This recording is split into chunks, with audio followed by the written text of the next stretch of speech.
There's been a lot of talk in recent years about China colonizing Africa.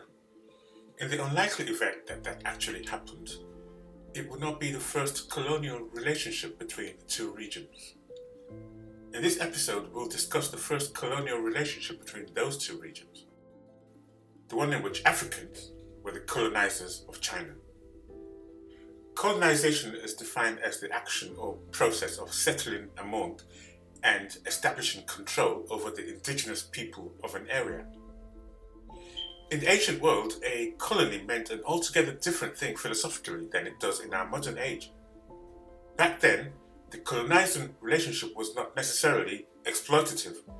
It wasn't necessarily about appropriating the territory and natural resources of the colonized country for the material benefit of the colonizing power. Colonization in the ancient world, more often than not, was the complete opposite of that, and was done with the intent to enrich the colonized territory, materially and spiritually, and civilize or upgrade its people's lives. So what did Africa have to do with China all those many years ago?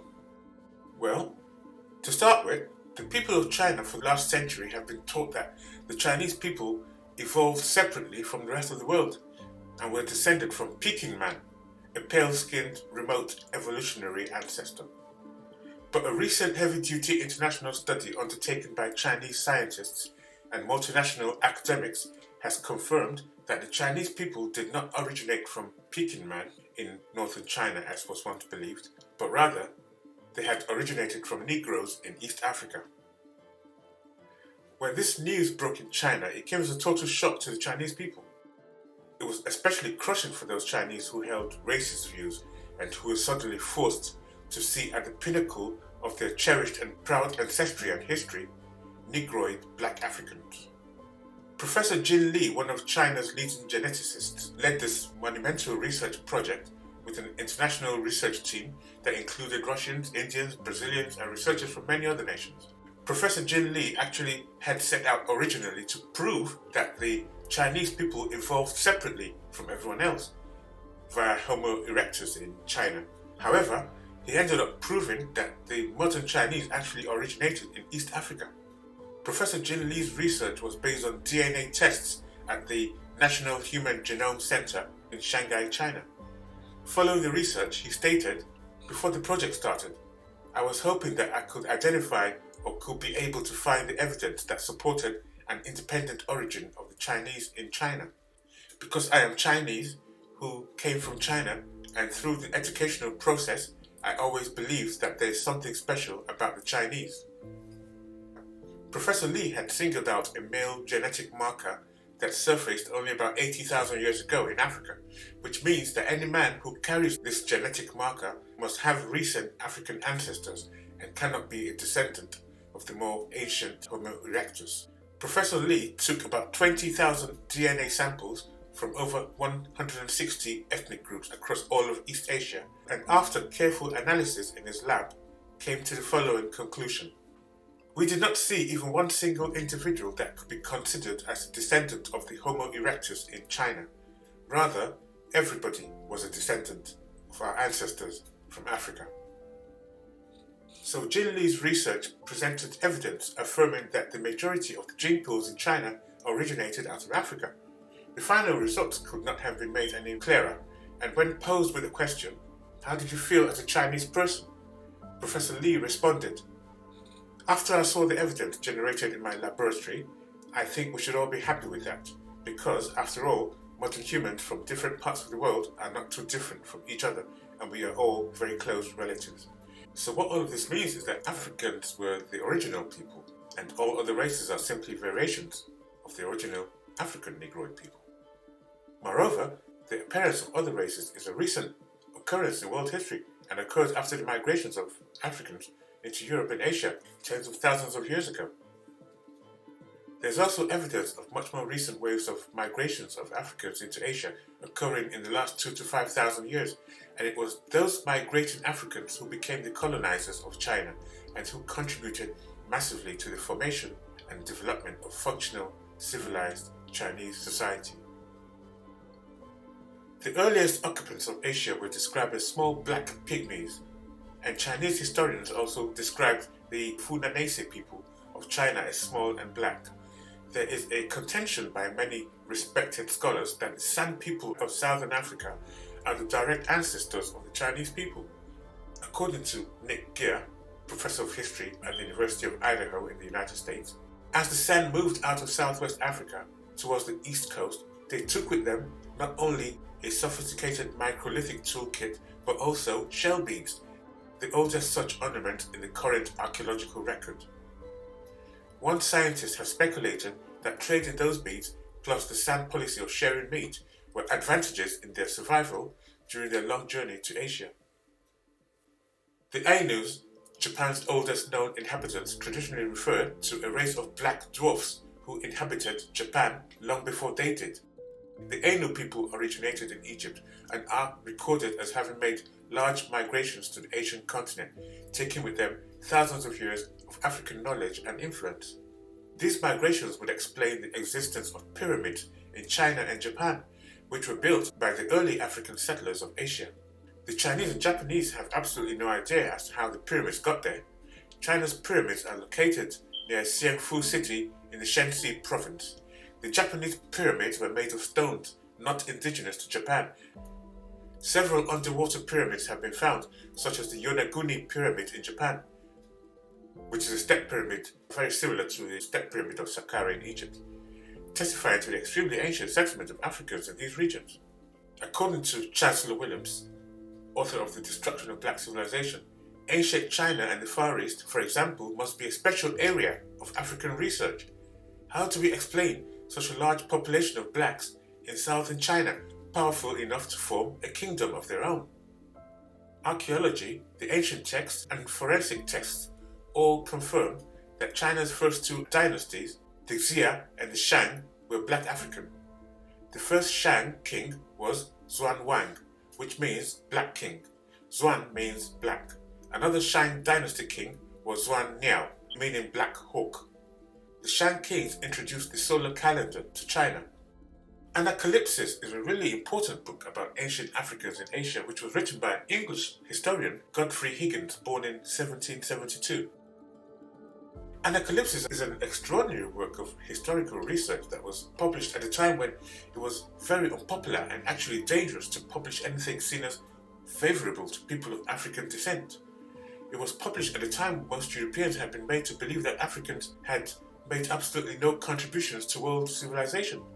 The highly profitable slave trade could not be disturbed by reminding people that the Africans were a noble, civilized people who pioneered world civilization for thousands of years prior. So the Englishman Godfrey Higgins was extremely brave and courageous to have written Anacalypsis. He had studied at Cambridge and at London's Trinity Hall and become a lawyer. Age 40, he began his vast research into the origins of nations across the world. It culminated in this great book, which was his biggest and most popularly known publication.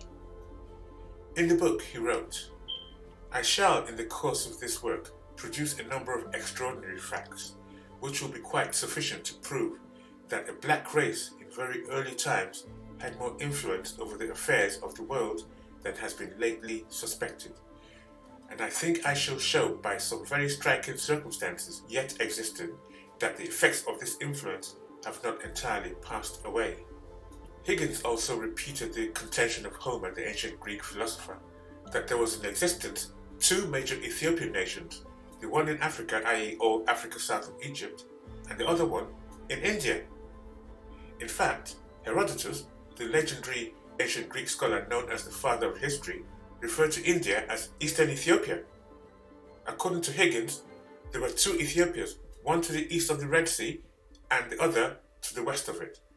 And a very great nation of blacks did rule over almost all Asia in a very remote era, in fact, beyond the reach of history or any of our records.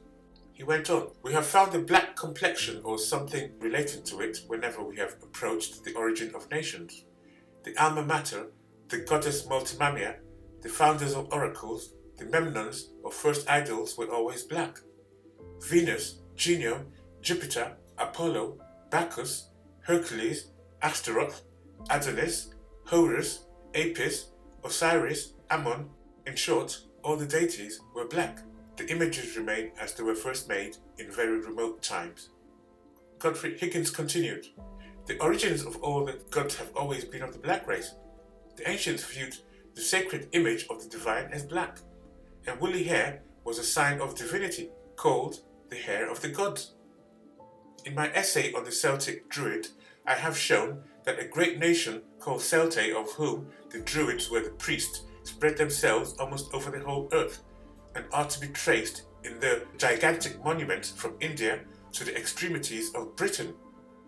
Who these can have been but the early individuals of the black nation of whom we have been treating, I know not, and in this opinion I am not singular." Chinese legends refer to eras of divine dynasties, one being the epoch of the 5 emperors. The first emperor, known as Fu Xi, who lived from 2953 BC to 2838 BC, well over 5,000 years ago, is described as being, quote-unquote, a woolly-haired Negro. This modern-day drawing of the emperor was the closest to match that description we could find. Apparently, no artist in China has yet found it worthy to offer a representation of their first emperor that matches his actual description. Fu Xi is credited with establishing government, originating social institutions and cultural inventions in China. He taught his people to fish with nets and reared domestic animals. Fu Xi was the first to develop writing, organize sacrifices, and taught the worship of the gods, whom he saw as helpers and assistants of the Supreme Being. Also, the Chinese state that marriage was instituted by Fu Xi, sexual relations having been previously unrestricted, wrote J.A. Rogers in his famous work Sex and Race. We often take for granted the social and cultural norms in existence across the world. We assume that conventions like marriage, religion, the law, education, the calendar of weeks, months and years and so on have always been with us, but they haven't. It took thousands of years of Africans actually going around the world and introducing these civilized ways and concepts to the world's people for these ideas to become the quote-unquote normal way of doing things that they are today. So Fu Xi was a woolly-haired Negro and the father of the Tai Chi philosophy of Yin and Yang. He was also the originator of the Oracle of the I Ching, or the Book of Change, dating back to 909 BC, known to be the oldest and most revered system of prophecy that has influenced the most eminent philosophers of Chinese medicine and thought. Ancient Chinese medicine dates back to the Shang dynasty, founded by the African king Tang around 1500 BC. The Shang and the Chu dynasties were credited with bringing together the elements of Chinese medical concepts. The Shang was given the name Na Qi. Na means black, Qi means man. Na Qi, black man. For the migrating Africans, the promotion of spirituality wherever they went was a recurring feature. The emergence of the Buddha cult in Chinese culture led to the enthronement of African spiritual concepts and principles in the nation of China. The religion had migrated from the other Ethiopia, the one in India, next door to China. Legendary historian Sheikh Anta Diop tells us that Buddha was reported to be a migrating African priest from Egypt. The conventional mainstream story of Gautama Buddha, who was the first of the Buddhas, is that he was an Indian prince born into an Indian royal household. But it's a story that contradicts the visual representation of this personality. We see, for instance, that in almost all the portrayals of Buddha as a statue, he is consistently portrayed as an African with cornrow curly hair, and not with the straight hair of the Indians or the Asians that we should expect if he were truly an Indian. The truth is that all portrayals of Gautama Buddha as a statue or idol in almost all the Buddhist temples all over India and China and the rest of Asia and Oceania depict Gautama Buddha with African Negro physiognomy. And then there's the story of Bao Zeng, the black Chinese Lord of Justice. Bao Zeng, who lived from 999 to 1062, commonly known as the Lord Bao, was a government officer during the reign of Emperor Renzong in ancient China's Song dynasty. During his 25 years in civil service, Bao consistently demonstrated extreme honesty and uprightness, with actions such as sentencing his own uncle, impeaching an uncle of Emperor Renzong's favorite concubine, and punishing powerful families. His appointment from 1057 to 1058 as the prefect of Song's capital, Kaifeng, where he initiated a number of changes to better hear the grievances of the people, made him a legendary figure in China. Nicknamed Justice Bao, Bao Zeng today is respected as a cultural symbol of justice in China. Drama stories about him have appeared in a variety of different literary and dramatic mediums and have enjoyed extreme popularity across China. In Chinese legends, he is described as a black man and he is portrayed in blackface in Chinese operas and plays till this day. The famous Chinese sage Lao Tse, born around 600 BC by tradition, was quote-unquote black in complexion. Lao Tse was described as marvelous and beautiful as jasper. Magnificent and ornate temples were erected for him, inside of which he was worshipped like a god, according to the Atlanta Black Star. H. Imbert, a French anthropologist, said in his book, Les Negritos de la Chine, the Negroid races peopled at some time all the south of India, Indochina, and China. The south of Indochina actually has now pure Negritos as the Semangs and mixed as the Malays and Sakes. Even the sacred Manchu dynasty shows this Negro strain. The lower part of the face of the Emperor Puyi of Manchukuo, direct descendant of the Manchu rulers of China, is most distinctly Negroid. The article also points out the research of Professor Chang Xing Lang and stated that these professors, through their research and studies, believe that a Negro empire actually existed at the dawn of the country's history, citing evidence of substantial populations of blacks in early China, including finding reports of a major kingdom ruled by blacks being frequently mentioned in historical Chinese history documents, and Chinese chroniclers report that a Negro empire existed in the south of China at the dawn of that country's history. And the African dominance of foreign nations went beyond China. According to Godfrey Higgins, Funan is the name given by Chinese historians to the earliest kingdom of Southeast Asia. Its builders were black people known as Khmers, a name that loudly recalls ancient Kemet, Egypt. In remote antiquity, the Khmers seem to have established themselves through a vast area that encompassed Myanmar, Cambodia, Laos, Malaysia, Thailand, and Vietnam. Higgins continued, it was the opinion of eminent historian Sir William Jones that a great nation of blacks formerly possessed the dominion of Asia and held the seat of empire at Sidon. These must have been the people called by Mr. Morris Cushites, described in Genesis, and the opinion that they were blacks is corroborated by the translators of the Pentateuch, called the 70, constantly rendering the word Kush by Ethiopia.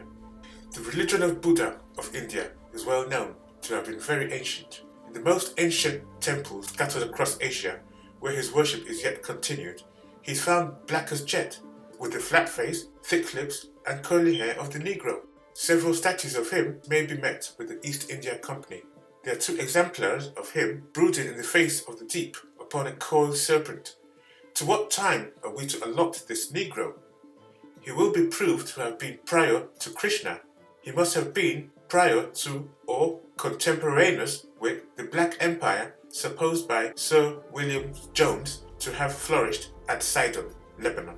The religion of this Negro god is found by the ruins of his temples and other circumstances to have been spread over an immense extent of country, even to the remotest parts of Britain, and to have been professed by devotees inconceivably numerous.